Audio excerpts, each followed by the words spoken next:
Hi everyone. I thought I'd try something a little bit different today because I haven't done a kind of video like this in a while. So there at the Fiber Festival, I bought some bats from the Paisley Defender from Sue and from Sue Smith. So Sue Smith, she's a spinner. She is a fiber artist. She does spinning bats like these, and these are beautiful.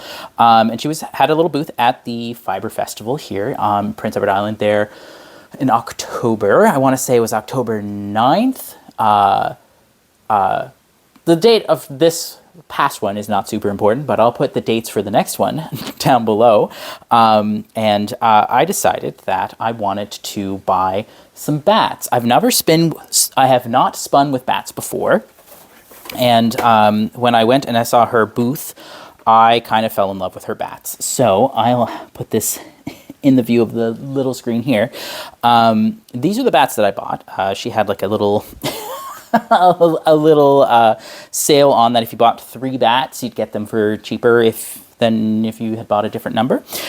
So I wanted to show these off. And what I'm going to do is I'm going to kind of like learn how to spin using a bat. So my idea buying these bats is that I wanted to do like a gradient sort of art yarn going between the bats, starting with one of the ones on the side, so I don't really know which one that I'm going to start with. I'll probably start with this one, but move through this side, going through to the middle one here, and then ending with the purpley one. So that way you guys can see that better. Put that in that screen. And it looks like the colors on the cell phone here is pretty true. So that looks pretty good. And I just wanted to show you me learning how to do something for the first time. So I am going to get started. I haven't actually opened these up yet. So I don't actually know what these bats all look like. But I'll just put up Sue's information there. I don't know. So there's the Paisley Defender card. Sorry about the glare, it's just my ring light. And then you can find her details here. Are you going to focus on that? Probably not. Do I need to press on it? Let's do this. Does that work? It doesn't look any more focused, but anyway. So that is that is Sue Smith's information. She's the Paisley Defender. She and her husband also run Comic Hunter. I think that's the one. It's not Thunderbolt, so must be Comic Hunter. They run the I like to call it a nerd shop, but it's like a comic book shop that has lots of like board games and other nerd culture things. Yeah, and she can be found there spinning away and knitting away. So this is the bat. So it's quite dark on the outside, and then this is what the inside looks like. So I'm going to be very scientifically ripping this in half. And by scientific, I mean not scientific at all. And I'm going to be reserving 1/2 of this to work on a second bobbin. So I'm just going to go ahead and put this one away while I learn how to spin on this. So, truth be told, I don't really know how I'm going to work this. Yeah, I think I'm going to pull a page from Simone's book, and I'm just going to start. And I am just gonna do whatever the fiber wants to do. So you can see all of my drafting on this side, and you can see the bobbin and all of that. This is leftovers from I think this is leftovers from Newbie. That ball of, or rather, that roving from before. So if you're interested about what kind of spinning wheel I have here, I am using an Ashford Kiwi 3 that I purchased from Belfast Mini Mills while I was working there. I have not finished it. This is the unfinished version, and in fact, I might take a picture and put it up on the screen, but I have literally written on my bobbin which side, like which direction I need to make the flyer go in order for me to have Z twist and S twist. So I'm all set up to start here, and I am just going to work. So the information that I have on this fiber is very limited. They are natural fibers, and judging by like the feel of it, it does feel to be mostly merino. But there are like little sections like this little bit of green. I don't know if you can see that, but this little slub is what I'll call it, slub of green here. That is probably silk. And I am, oh, it might be silk. It doesn't seem to want to draft for me. Okay. So I need to understand that the different fiber types in this are going to want to draft at different amounts. So this might be very arty yarn. I don't know. Yeah, truth be told, I don't really know if I'm doing this right. I would imagine that I can just spin this however I want. I feel like I'm putting way too much twist into this. Yeah, I'm putting way too much twist into that. I'm going to change the ratio on my wheel. There. All right, so I'm on a slower ratio for my wheel. And I'm just going to keep working here. So part of my plan here is to like get better at long draw. So I'm going to allow the twist to go into my fiber here. And I don't know, kind of pulling it away from you guys. And I'm just gonna like, yeah. Ooh, that's a big, ooh, okay. Ooh, long draw makes Troy very nervous.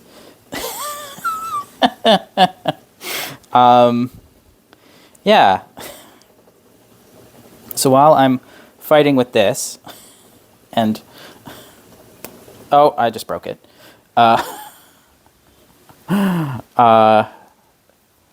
Yeah, this is going to be a different spin for Troy. This is going to be more arty yarn than what I normally do. I'm still at that point in my personal spinning that like I feel like art yarn looks messy. And that's just because like I think it's because I'm still at that point in my spinning journey that I'm still not spinning to the like perfect thickness perfect even consistency that I aspire to. But I'm just going to try to get used to this process.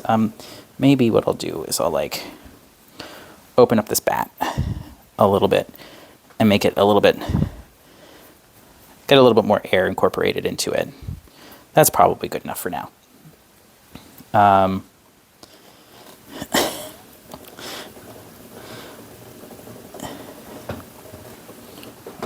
Ooh.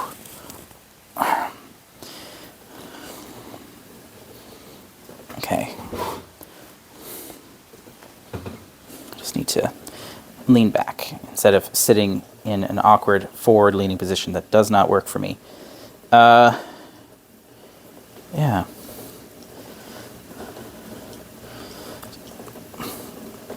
So while I'm working with this, I thought it might be fun to talk a little bit more about where I got my start in fiber.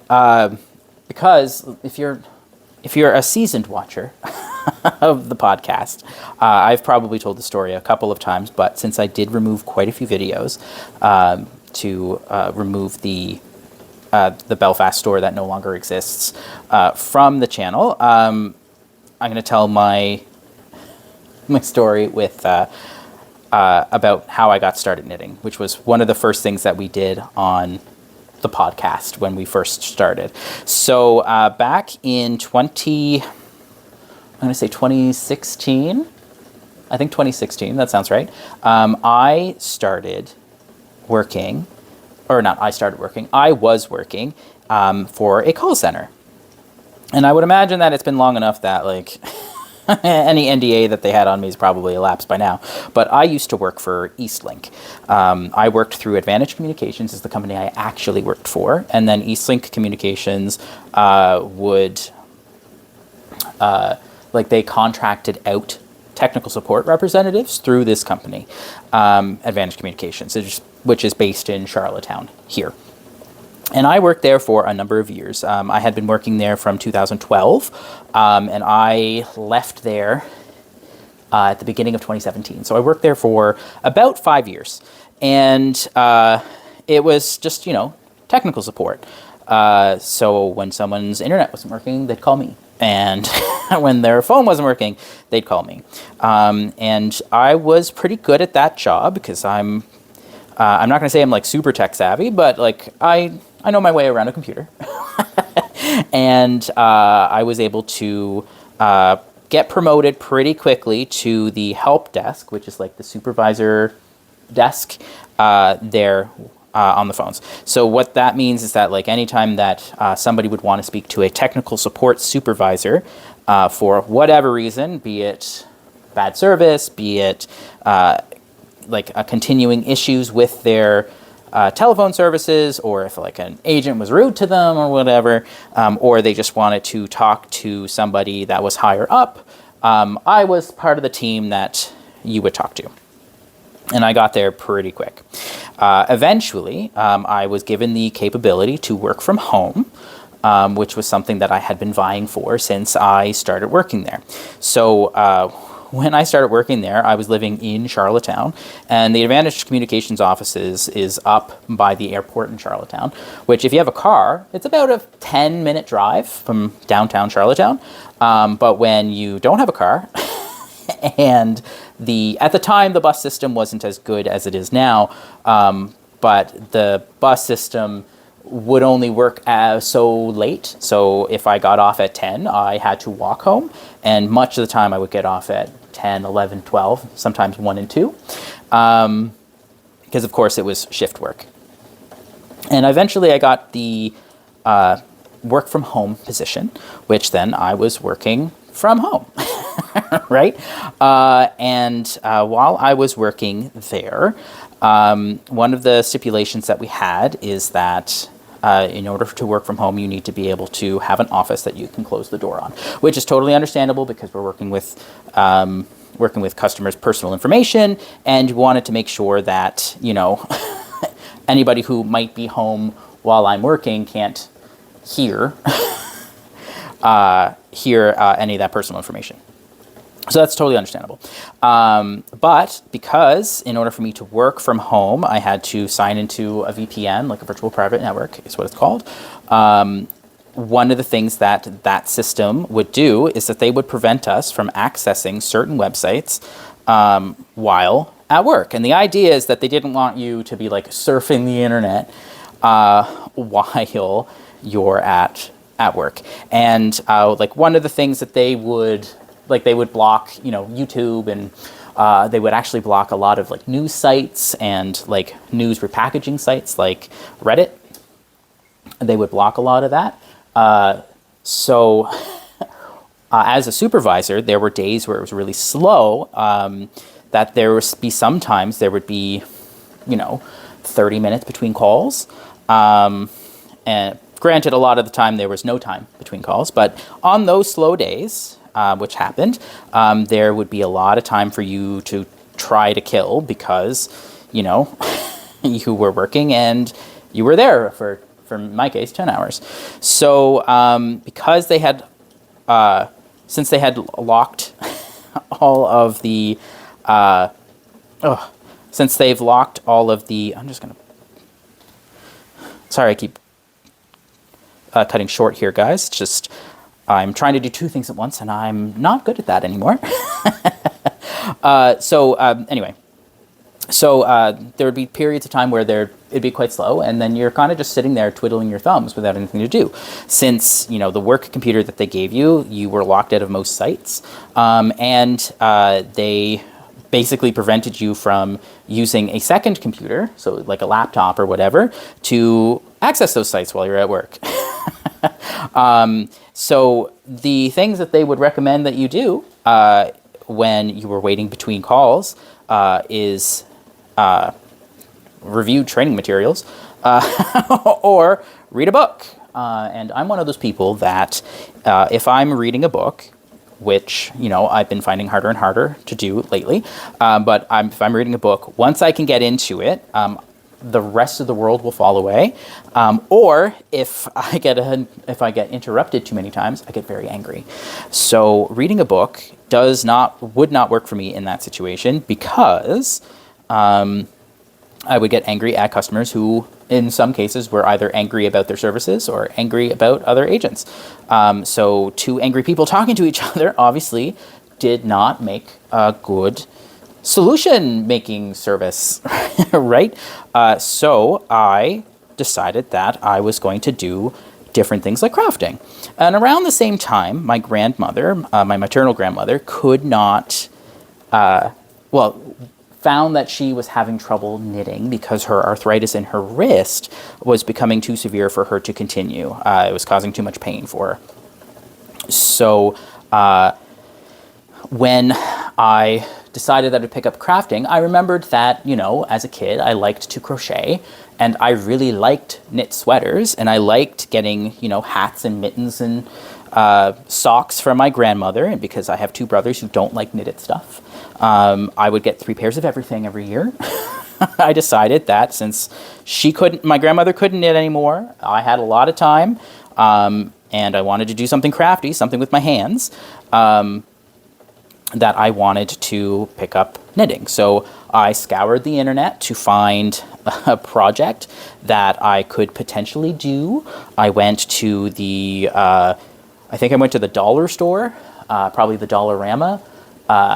No, it was the Buy Right. It was the Buy Right in Charlottetown. I went to the Buy Right in Charlottetown, and I bought cheap knitting needles, because the Buy Right's in PEI, so it's like a chain of discount stores. They have quite a bit of sewing stuff. And they included some knitting needles and some basic yarn. So I went and I bought a cheap pair of needles, a cable needle specifically. I ordered like a really cheap set of like bamboo and plastic needles from Amazon. I think I paid like $8 for 15 needles or something like that. And then I had a blanket that was crocheted by my mother, I want to say, that I ripped apart. Sorry, Mom. That I undid, and I rolled a ball out of part of it. And I found a pattern that I liked, and I learned how to make the pattern. So, for those of you who are a long-time viewer, will know that pattern that I started with was a cabled sweater called the August Pullover, which I'll put the information up here on the screen, and a picture of my finished sweaters. So I started with that. And when I went and bought the yarn from Michael's, because I went to Michael's to buy yarn, I only knew enough about yarn to know that I needed a yardage of yarn, and I wanted cheap yarn. So the pattern called for a sport weight, and I ended up buying a very light fingering. The wool light fingering, which is like 600 yards to a 100-gram ball. Very, very fine wool in comparison to what I needed. But since I didn't know the differences between different weights of wool, I just wanted to make sure I had the right yardage. If I had enough string, I could make my project. So I made my project. I did my gauge swatch as directed. My swatch was, pretty on, I would say. But I didn't understand the quality of the fabric at that point. So I was making a very meshy fabric that had no memory to it, really. So after I had figured out how to do the stitch, I cast on and I started knitting. And that's what I knit from, I want to say October. No, I guess I would have been knitting there in July. So it was July, August, and September, I was knitting. And I first wore it after I finished the sweater there on a wind symphony trip. So I was part of the the UPEI Wind Symphony, the wind band that was there. And I wore that as like my little thing when I was going on the trip. And I got a lot of compliments on that sweater. Yeah, so I picked up knitting then, and that's when I started. So I fell off the deep end. Oh, this little section is a little hard to draft. I wonder why, because that feels like wool. That looks like superwash merino, actually.